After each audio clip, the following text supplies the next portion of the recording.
Today is day 2 of a bootcamp series on RP64. When you first use the RP64, you'll notice there is a auto hide tray up here, and there's also a tray down here. And because of I tend to use the keyboard shortcuts, which is much quicker, I want to disable this tray number 2 and then move the tray number 1 to the position on the top. And you can do that easily. ROX filer and minus and Control H, and then look at the root folder and file, and then we're going to go into .jwm, and you'll notice there's tray number 2. So, and all you need to do is simply to disable it is just go ahead and right click and rename it, and I tend to just put a dash in front of it. Okay, now it won't show up once it gets restarted. And then number 1, what we want to do is move this up here.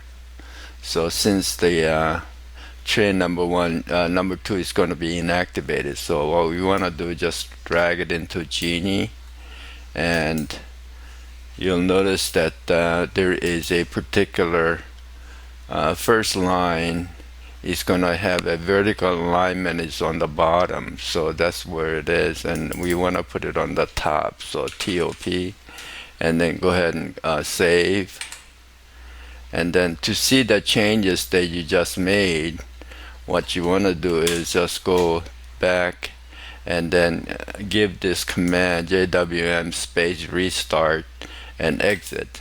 So we want to put that into the console terminal, and then make it a little bigger with the shift control positive, so it'll be a little easier to see. Middle mouse click, and then we're going to restart, and then now you see tray number 1 has moved up, and there's no tray number 2. Okay, so that's the first thing. And before we get any further though, what I want to do is, because I don't want to have to drag every time when I want to use the terminal, what we can do is just go ahead and right click on it, edit item, and there's a keyboard shortcut, and then I'll click it and I'll use the Super and T. So that way it's much easier for me to just go ahead and start the terminal rather than dragging the mouse over there. So next we want to look at the setup of HD partition icons here. So we want to start to manager. Okay, so to start that, what I can do is just go ahead and start the terminal again. Now Super T now, and then we'll make it a little larger, and then event manager, all one word, and then we're going to close this terminal. So now there's a event terminal, and then we'll go to the ROX icons, and then these numbers, the placement is on the bottom, so you could put the placement on the top icons, but traditionally left bottom. So start gap has to do with the number of pixels. So I want this not to be so close to the edge, so we'll go ahead and make this all 64, and then show labels. So we're going to show the labels in a minute, but I want this slightly off of the bottom, so we want to show icons and then show labels, and we want it about, just to make it simple, we'll just go ahead and 64 pixels. And then I want a little bit more separation in between the icons here, so we'll go ahead and pick 96. Now these numbers may vary depending on your display and your preference. If you don't, and I tend to notice that most of these numbers that will work is that tend to be a multiplication of 12. And then sometimes if you don't do this right, you may get an overlap, or in other words, be two partitions in under one icon, so on. So, but this works for my display. And then we'll go ahead and OK, and then let's see what it looks like. So now you'll notice there's labels on the bottom, and it's more separated. So that's what I wanted. And then again, the labels are derived on each partition from what I elected to label under gparted. So we'll go ahead and start the terminal again, and I make it a little bigger. So we're gonna just look at the gparted and then close the terminal, and you see the gparted now starting. And you'll see, for example, on SDA2 pups, I labeled pups, that's puppy Linux files here, and then I right-click, label the file system. I elected to put the pups in there, and that's why it's showing up as pups. And then close. Now I think that we're pretty much set to install applications now. I find use of the terminal apt command is very quick and very fast, but I also use Synaptic Package Manager, graphic package manager, because I can't remember all the complicated words of, for example, different Korean fonts.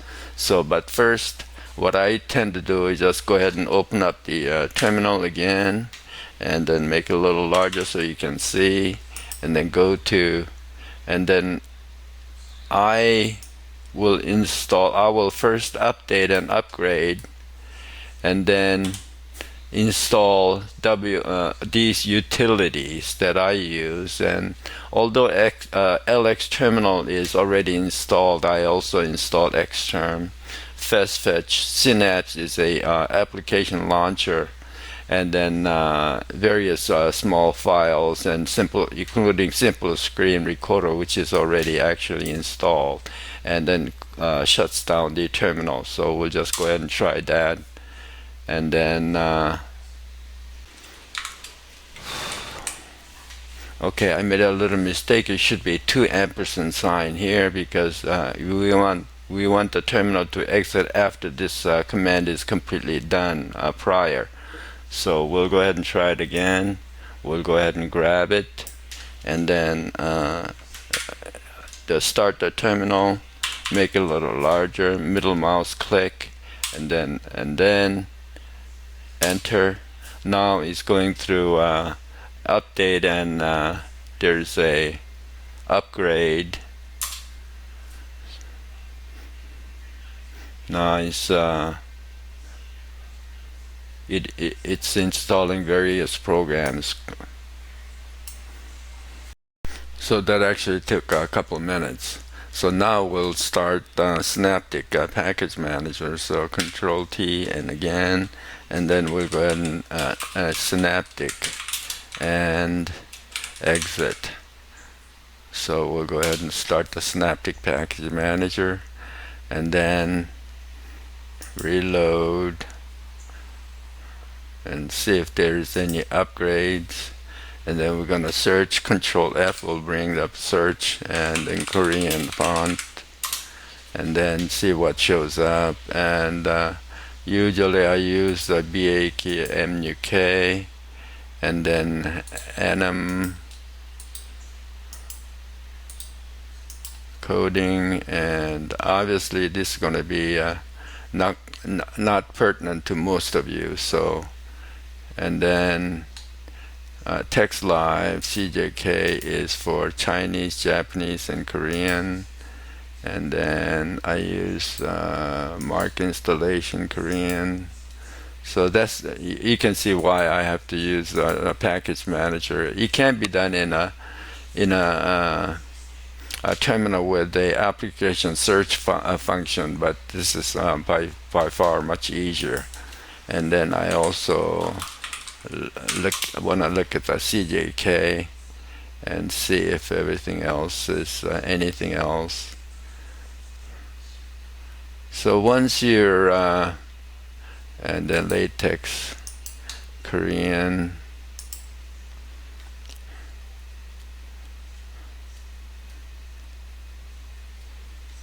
so once you got pretty much what you want, and then what you want to do is apply, and then apply again.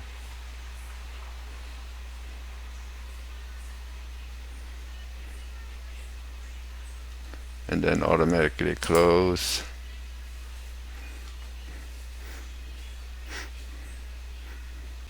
Now while we're waiting, one word of caution, that there is a problem that in puppylinux in general, in that there is a very attractive option to quickly set your themes and so on.